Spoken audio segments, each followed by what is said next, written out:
Well, I want to expose what the origins are of gun control in New York State, New York City, and New Jersey. Those are probably the worst states in the country for gun control, except for maybe Washington, D.C. and California. California, actually, it's more recent. Actually, California is nowhere near the amount of gun control as New York and New Jersey. Whether you look at NRA's statistics or not, New York and New Jersey probably worse, the city of New York, and also Washington, D.C. Now, I just want to highlight this. We have four boxes to which defend our freedoms. The soapbox, I'm on the soapbox, the ballot box, the jury box, and the cartridge box. Quite obvious probably what's going to wind up, what's going to happen in the long run. And now, I'm going to actually tell you something that it's going to surprise you. I'm going to probably throw some facts in here that are probably going to surprise you. A lot of times people don't realize what the origins of gun control came about in New Jersey and New York specifically, and what the whole modus operandi was. Now, I don't live in New York, New Jersey. I got nothing in this fight. You know what I mean? I've not been in New Jersey, New York for God since the 70s practically. So it's like I don't, I got nothing in this, but I'm actually doing this more as a public favor to the residents in New Jersey and New York. I'm in the great state of Florida, and there's a lot more freedoms down here. It's not perfect, but there is a hell of a lot more freedoms down here. Here's the great seal of the state of Florida: "In God we trust." God being guns, ordnance, and destructive devices. Destructive devices could be a hammer, whatever, That's your God right there.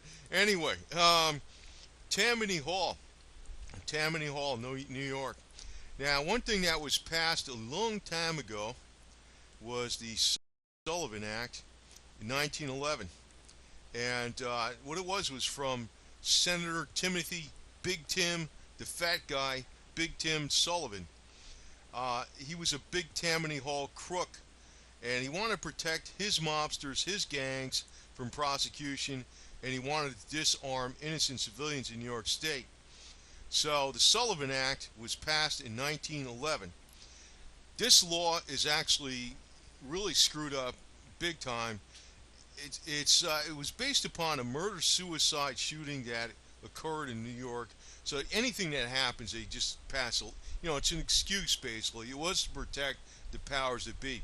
Now, this is going to be the major theme. I'm actually going to prove this to you, and we're going to get into more research on this later, because I ordered some books back from the 70s that were researched all the way back from like the early 70s back. Rare books. And I'm going to dig into that stuff, but I dug out as much as I possibly could. Even when the New Jersey firearms ID card that you have to get before you buy any firearm in New Jersey, when did that come about? What was going on at that time? You're going to hear a lot of different things. And, it's going to give you some more ammunition in the vocal sense, in the fact sense, that the NRA is not, fighting with. I mean, they're telling you they're not doing a really bad job or anything, but gun control has actually been implemented by the biggest crooks and power brokers in the state. The Sullivan Act was passed by Big Tim Sullivan. It's on par with, Bloomberg and Cuomo, having their guards at their disposal all the time. And, it's like the people are disarmed, right? That's the deal. So the Sullivan Act, in addition to handguns, see, what they did was they made it a crime that you could not have a handgun on your person and concealed, period. So that's why it's impossible to get concealed weapon permits in New Jersey and New York, unless you're politically connected, of course. Not even if your life's in danger. And then it has to be renewed every 2 years. It's the wealthy and the politically connected. So it also prohibits the possession of weapons such as brass knuckles, sandbags, blackjacks, bludgeons, or bombs, as well as possessing or carrying a dagger and anything like that. It's like pretty much every damn thing out there. And what it was really about was protecting the gangs that were working for the Tammany Hall and the politicians. What happened was citizens were fighting back. They didn't like that. What, the gangs were being used by the politicians to control the city indirectly, and the cops too. That's why everything's being done through the cops. New York and New Jersey are corrupt as all hell. They're rotted right to the core. And I'm going to tell you, I'm going to tell you what their fate is going to be. I'm going to actually read to you something that was from a military site. I don't think it applies to America as a whole, but it's an estimate that they see coming up over the next 10 years. And I think it's really going to hit the New York, New Jersey metropolitan area more than anything. And it's going to really highlight the reason why innocent civilians should have weapons, even if they aren't law-abiding, because there's so many laws that can be broken in New Jersey. It's beyond ridiculous. You know, it's like it's beyond belief. So anyway, you know, even at the time the law was passed, you know, Big Tim Sullivan was accused of what was going on. That, you know, he was being accused by his peers of just using the law to protect his rackets with gangs. Even at the time in 1911, the big political influence was, you know, and wealth and celebrities always seemed to always get special dispensation around, you know, special permits, just like today. And nothing's actually changed. That city's just screwed up. But what happened is, the only time the law was actually implemented practically was this one Italian guy, Marino. He was arrested under the law because they found a pistol in his pocket. What he was afraid of was what they called, you know, the Italian mafia basically at that time was called the Black Hand, and he was afraid of the Black Hand. He was going to a job interview, and he had a pistol on him because he was afraid of what could possibly happen to him, because the Black Hand was out there and they were out there screwing people up. Well, prior to this Italian guy getting arrested and charged in court, everybody else that was arrested and charged in court was released. Now, I'm leading up to a point here, because I know it's not today like that with the Italians, but what happened was, they said even at the time that it was great, and they even mentioned this in the New York Times. They published an article saying that low-browed foreign bargained for, what the hell was it? They call them like low-life freaking foreigners, that they had weapons of every description, and it was good fortune that they got caught and thrown in jail. It was all in the New York Times. And it says, let it be a warning to other people in the Italian community that, this is what's going to happen to you. So here's the first real reason why they passed these laws.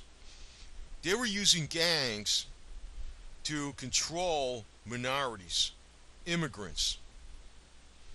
And that is really what the hell the deal is. Maybe it's not exactly the white establishment, because it's against most of the white people, but I can't say it's a white thing, but it is basically a white establishment more than anything. But it's against minorities. And at the time, the Italians were a minority. They were hated in New York. The Jews were hated in New York. Now, I know things have changed greatly, but still, the same kind of principles are still applying. It's being used against minorities. And, a lot of times people think, like when a Christian, they think, well, God will take care of it. Well, I'll give you a freaking example. If you go way back during the Roman times, despite all the stories about, having faith in God, and you're going to be out there in the arena with the hungry lion didn't eat somebody. Most of the time, 99.99% of the times, the Christians were devoured by the lions. God's not going to save you unless you're talking about God, guns, ordinances, and destructive devices. That'll save you. Otherwise, you're dead, and then you worry about it. Whatever happens after that, fine. If you're not worried about that being dead, well, then don't listen to this. That's all I got to tell you.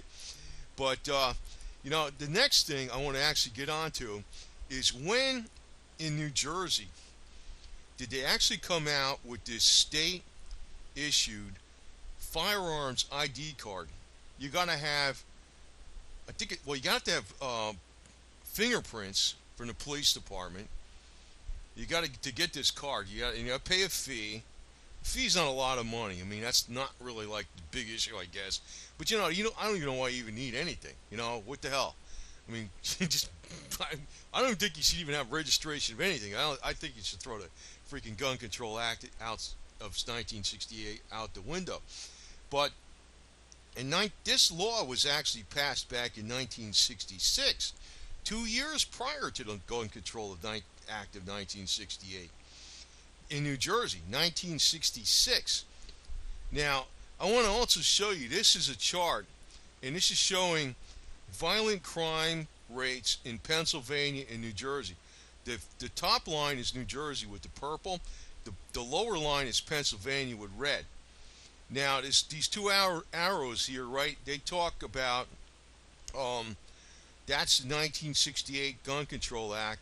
But actually, in New Jersey, if you look way back here, it's 2 years earlier, it was 1966 when they actually passed their form of gun control. And violent crime skyrocketed over the next 13 years. It just went right through the roof. See, this was 1966 back here in New Jersey. Now, if you go back further, there was not that much. There was not that many gun control regulation. There was a National Firearms Act of 1934 for like machine guns and silencers or something, stuff like that. But pretty much, you didn't have to do anything to buy a gun anywhere. But New Jersey, in 1966, they went ahead and passed this law, and you had to have fingerprints from the police department. You had to have, it's the same law today, right? And this is not for concealed carry. This is to buy a gun or ammunition. You had to have fingerprints from the police department. You had to have 2 references. You had to have a mental background check. And they also call your references. They weren't family members. They had to be some other independent references. I don't know. There was something else too, I think. I forgot what it was. But it's like ridiculous. You got to show this card anytime you go buy ammo in New Jersey. Now, 1966. Now, this is where the law was being challenged in 1968. This is actually a document from the Supreme Court of New Jersey, argued in 1968. And the plaintiffs, and now I'm going to tell you something. What was really going on in 1966? Civil turmoil. Civil Rights Act of 1964. Riots in the streets all during the 60s. What were they worried about? Blacks having guns. That's why they implemented this law in New Jersey specifically. It was a law designed to take weapons away from blacks. Of course, it took weapons away from everybody practically, but it was mainly targeted at the blacks. Now, I'm bringing this up, I'm not even like putting this out as a wishy-washy liberal guy, but you know what? I put out many times how there's far more racism in the North than there is in the South. The Confederacy is always looked at as the big racist thing that they fought against the North because they fought for slavery. That's BS. That was a tax revolt of 1861. The North didn't give a damn about slavery. It was an excuse. It was a cover story. It's all about money. And the whole thing, even with the blacks, now I know all black people aren't a bunch of saints, and I'm not saying that. And all white people aren't a bunch of saints. I'm not saying one thing or another. It all comes down to the individual, right? But what I'm saying is they passed this law because of cops getting killed from snipers on the roof. People don't remember that stuff, but that shit was going on. They used to call in the National Guard in the cities when they had, the riots in the major cities. Newark, New Jersey, man. Big riots in Newark, New Jersey. Big riots, man. I was like, and I was going to school near New York, New Jersey, man. I was hitchhiking. Hey, some kind of good rides for black people, man. I was like, man, I risked my ass doing that shit. But I didn't really give a shit, I don't know what the hell, man. Maybe it's changed today, but I kind of melded in, no matter where I was. Anyway, but here you have the plaintiffs, which are trying to fight this Gun Control Act in 1966 that established the firearms ID card. A lot of people don't know when the hell did this thing come about. The ID card in New Jersey, where you had to get fingerprints, you had to get 2 references, you had to have a mental background check, maybe something else. I know it's something else, whatever it was. And it was for everything, And like these guys that were filing this complaint, they weren't even so much against, the pistols, but it was saying, what about shotguns and rifles? This is bullshit. But they were saying it was to protect the police. And they were coming up with these things like, how many times are crimes committed with shotguns and rifles? Not too many. But they were afraid what they really was going on. I'm telling you, I'm repeating it again for the umpteenth time. But a lot of people don't remember what happened in the 60s. There was big race riots all over the major cities. And in New Jersey, New York especially. That's why they passed this law. It's a freaking racist law. That's why they got it. Now, NRA ain't going to bring that shit up. Okay? I mean, you know what? I'm a member of the Gun Owners of America and Jews for the Preservation of Firearms Ownership. I used to be, and I am again, I was a member of the NRA for many, many years, and then I just got out of it because I was getting disgusted with them, and I just signed up for them again for five more years, just today, right? And they're the biggest ones out there, but they don't really crap. I'd blow them out the water, man, because I'd be, they're afraid to tell you, they're afraid to say that Sandy Hook was a staged government event. They're afraid to say Columbine shooting was a staged government event. Virginia Tech, they're, staged government event. They're afraid to say that shit. I ain't. That's probably wouldn't be in the NRA, I ain't, Gun Owners of America is afraid to say that. I don't even, probably the Jews for Preservation of Firearms Ownership, they're afraid to say that. They'll say some other stuff Gun Owners of America and Jews for the Preservation of Firearms Ownership. They'll say more stuff than the NRA does, but, I'll say way more. I don't care, I got my facts together. Now, we're going to do some more heavy-duty research on this and some of these laws. I'm going to get into this in some other videos. But New Jersey's Firearm ID Card Act started in 1966, when you got to go to the police station, get freaking fingerprints, get 2 references, and they call them up, and they talk to them, the mental health valuation, all this bullshit, right? That started in 1966, 2 years before the Gun Control Act in 1968. The Gun Control Act in 1968 partly was actually because of, they said it was because of JFK's assassination, Martin Luther King's assassination, Bobby Kennedy's assassination.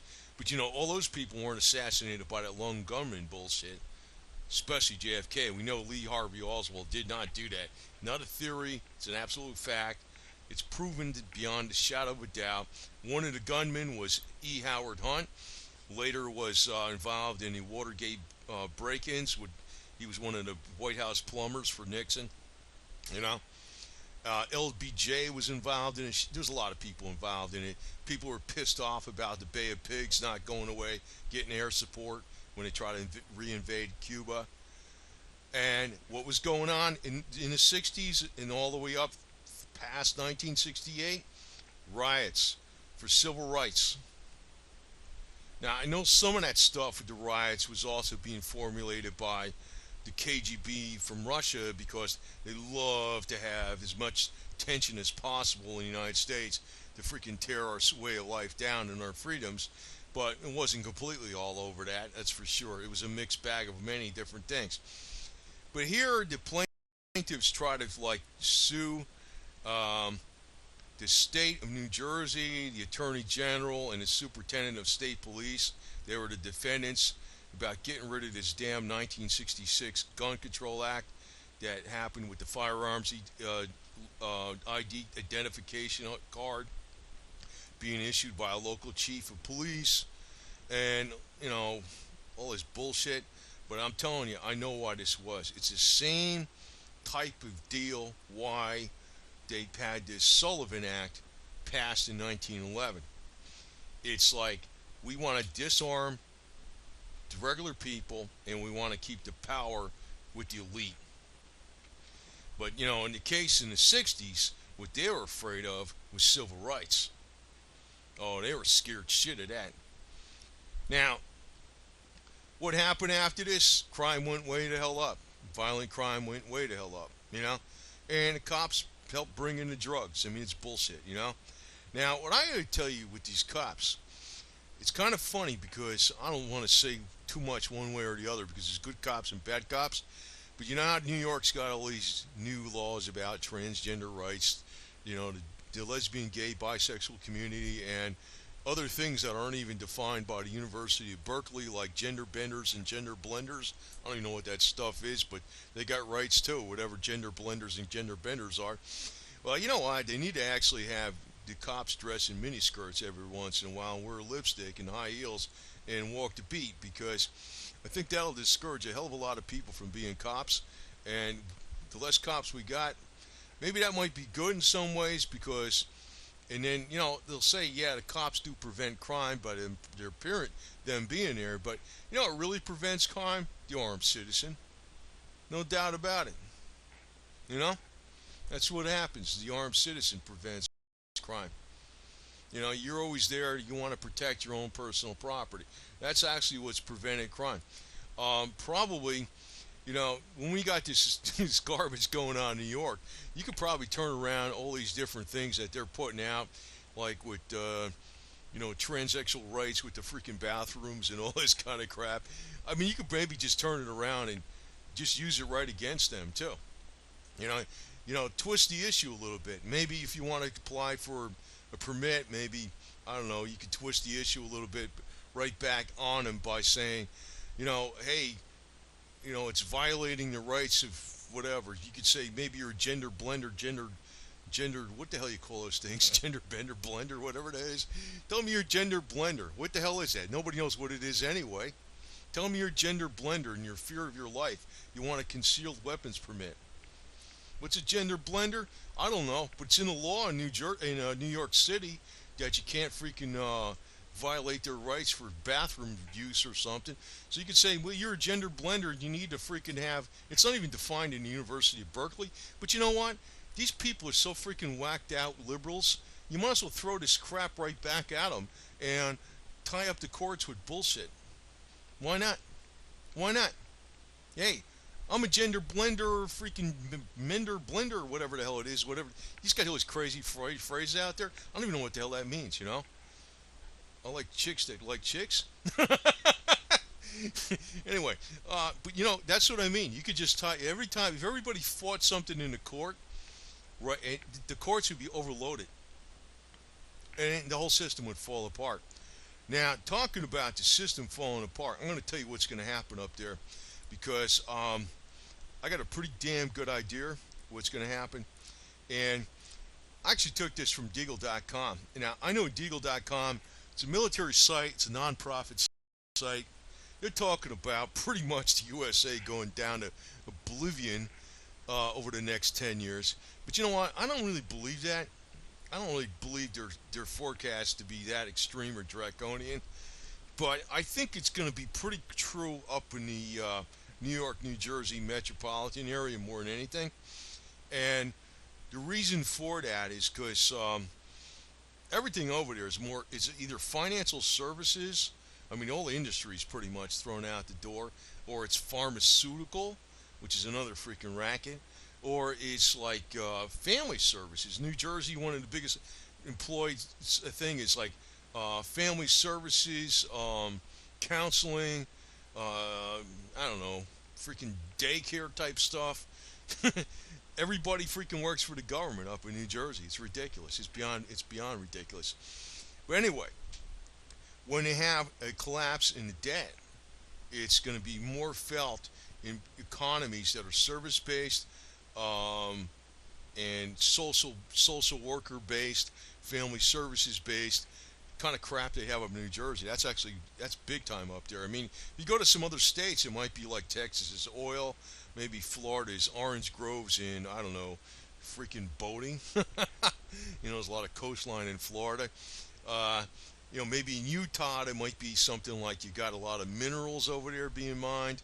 Um, Other places it might be textiles, some going on. North Carolina might be furniture building, but in New Jersey it's all financial services, social services, family counseling. Bullshit. Really doesn't produce anything. Used to be industry, no longer. So when you actually have a freaking government debt default, you're going to see total implosion in New Jersey. There'll be an exodus out of that place, and I'm not sure how many people are going to survive. And I'm talking also in New York City too. I mean, not New York State, and not the outlying areas in New Jersey even, but more like in that New York metropolitan area. It's going to get wiped. Now, this is actually coming from Deagle.com. You're talking about the USA, and it's a non-profit site. They're not paid by anybody to put out conspiracies or anything. But they say the key factor that was allowed the USA to rise to its colossal status was immigration. Now, you notice a lot of what's going on now.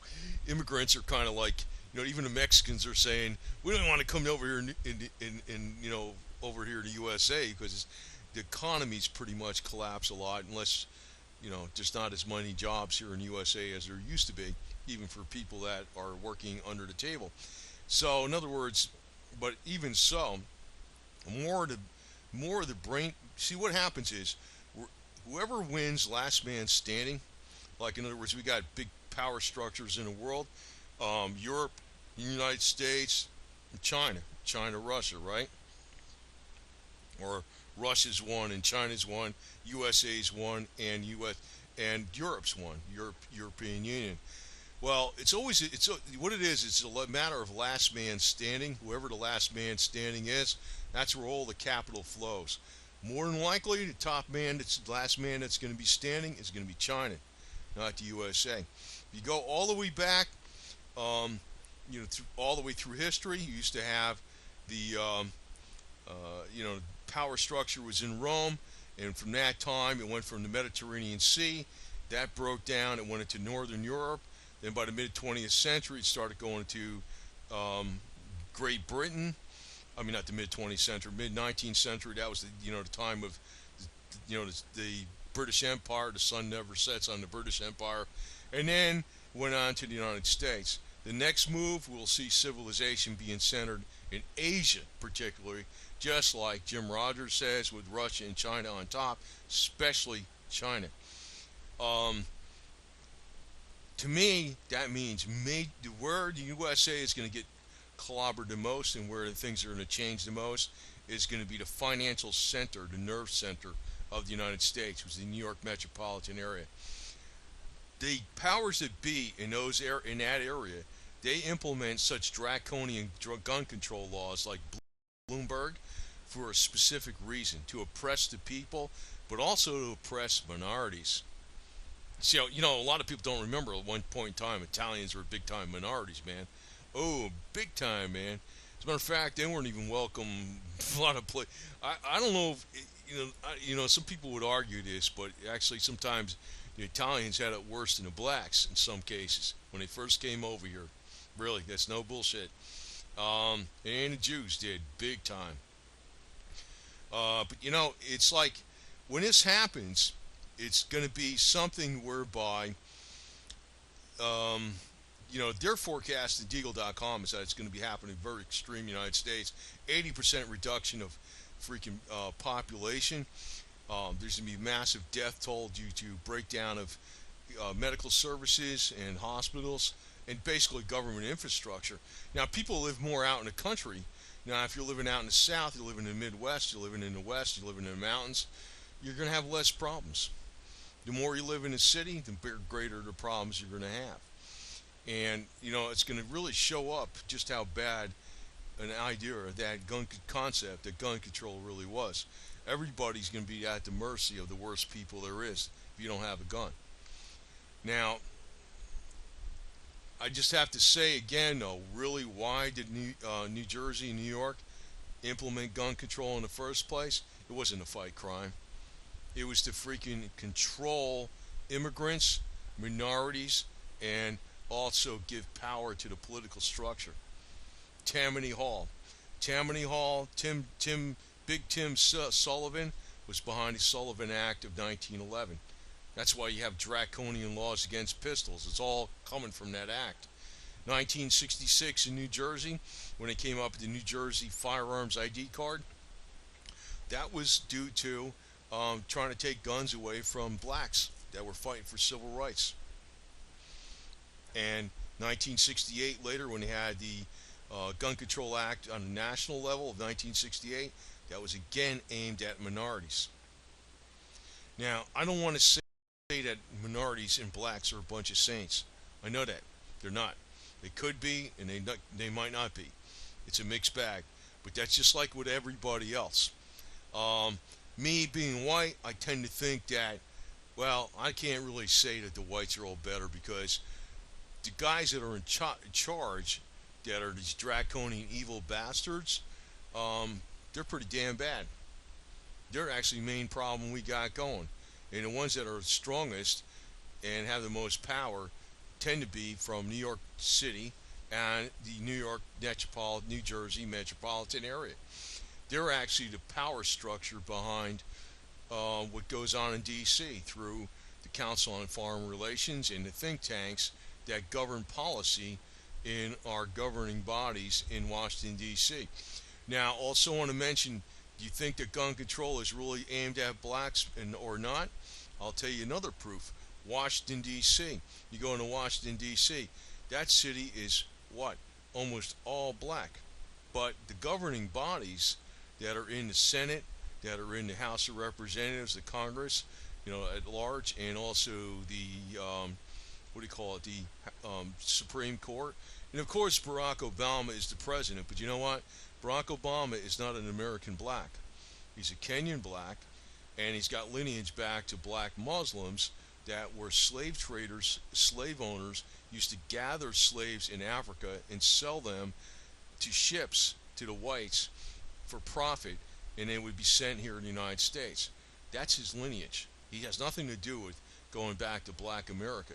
He's a con all the way. But that's why there's draconian gun control laws in D.C. It's aimed at the blacks. Now, I don't want to get blacks so freaking riled up if there are any black people watching this, because, and it pisses me off. It should piss you off, but you know what? Me, the white guy that's talking about this shit right now, I'm against this crap, okay? I'm all for freedom all the way. Freaking don't give a rat's ass if somebody's walking down the street with a gun or whatever. It don't bother me one way or the other. I think everybody needs to be respected as a man or a woman, and that's just the way the hell it is. I don't really give a shit about the freaking elite wild bastards that are pulling down these rules. But, at the same time, having a gun also means you have to be very responsible, and you also have to respect others. Just because you have a gun doesn't mean you're going to be going around freaking trying to, put the hammer down on somebody or whatever the hell it is, because all of a sudden you got a little power. Don't act like a cop. Sometimes, well, I don't want to say the cops are all doing that, but, they get a little out of hand too. Well, they can get a lot out of hand, but you know what I mean, right? So it takes a lot of responsibility to own a gun too. But just like everything, man, people drive down the road every day in cars. A car could be a lethal weapon. It's a 4,000 pound of machinery going at 55, 60, 80 miles an hour in some cases. If you're going down the interstate, you can kill somebody with that car, right? You could throw something out of that car and kill somebody without even damaging your car, right? How many people do that? I mean, nobody does that, really. Hardly. I mean, it's rare as shit, right? Uh, I mean, that's just how I look at it with a gun. Usually, the improper use of guns is being conditioned on people from Hollywood movies and that kind of bullshit. But I just want to just reiterate again that New York and New Jersey's draconian gun laws were really originated with the political elite that were using them against minorities. All the way back to Tammany Hall with Big Tim Sullivan in 1911 when he used the gangs. And you know, he was like the Italian gangs and the Jewish gangs were clobbering each other back then too. But they were basically getting off light if they got caught, and if anybody else got caught, they got slammed. And then later on, in 1966, New Jersey passed that draconian law because they wanted to control the blacks in the cities. That's what that game was, all the way. That's what it was. In 1968, that's what it was about again. But the 68 national law screwed up, and that needs to be repealed all the way. It's against the freaking Constitution. But the 66 gun control law in Jersey, that with the firearm ID card, that's beyond ludicrous. That's extreme draconian control. Now, this is what I gotta say. To me, you know, they'll tell me I couldn't argue this or whatever. It's too freaking radical. But honestly, you know, the Second Amendment is not even just about, you know, protecting our, you know, securing our rights against tyrannical government. And it doesn't give us our rights. We have our natural rights. We have our natural rights as defense way before there ever was a Second Amendment. And that's just how it is. It's just the law of nature. It's a law that we recognize that everybody's got the right to self-preservation, and you need to have the means to defend yourself. That's whatever they are, whatever they develop into. But you know, it's a matter of we don't need to be going like in a direction whereby things are being taken away from us left and right because the powers that be are scared of the people. It's bullshit, right? And what I say this. They try to shut us up all the time, right? By just using common sense. Well, you know what? This is what I got to say to the people that are against the Second Amendment. Because the Constitution is the law of the land. The Constitution is what our country was founded upon. And you know what? If you're not for what our country was founded upon, you're against our country. Not only that, which means you're a traitor. You're undermining our way of life. And you know what that means? You're treasonous. And you know what the punishment for treason is? Death. So I look at these people that are trying to take away the weapons of citizens in New Jersey, that are trying to take away the weapons, and they're succeeding at doing that. But those people that are trying to do that, they're treasonous. They should be tried as traitors, and they should be put to death if found guilty. That's how I look at it. That would shut them up. Because you know what? The best defense is a very strong offense. What they try to hit us with, I'm not going to freaking argue about statistics and all this kind of crap. To me, I think they can release half the people in prison and arm the shit out of them, and I'd feel safer than what we got going on today. Honestly. And I'm showing this great state, a flag of Florida here with the great seal of Florida, and in God we trust. And you know, my way of thinking about God is guns, ordnance, and destructive devices, and hoorah. You know what I mean? And there you go. And we're going to get some more research as to where these damn laws came from and who's really pushing them. Because it's not like the New World Order elite. It's just the same old freaking sleazy scumbags that are talking like one way out their mouth and they're doing something else. These same politicians that are talking about tough on crime and all this kind of shit. No, no. They want their protection, and they talk nice to the minorities, and they're screwing the minorities all the way. That's what they're doing. So have patience, and I don't have much patience, but I don't know. I just get pissed off, man. I mean, it's like, I mean, I'm not a liberal. Like, I don't go around saying all these black people are the greatest people in the world, but I don't like what a lot of shit that's going on in the minorities, man. I don't. They're getting used and set up, and they're getting agitated on purpose, so they deliberately commit crimes. They're making them commit crimes. They're agitating the shit out of them. You know what I mean? They're playing games with them, man. Because after a while, people just get fed up, right? That's what happens. Anyway, we're gonna see if we can get some more stuff on this, because I think I got some unique ways that we can push back against the powers, and I look at this as a people's revolt, all of us, of all skin colors and all backgrounds, against the establishment. And the establishment is people like Bloomberg and, I don't know, Hillary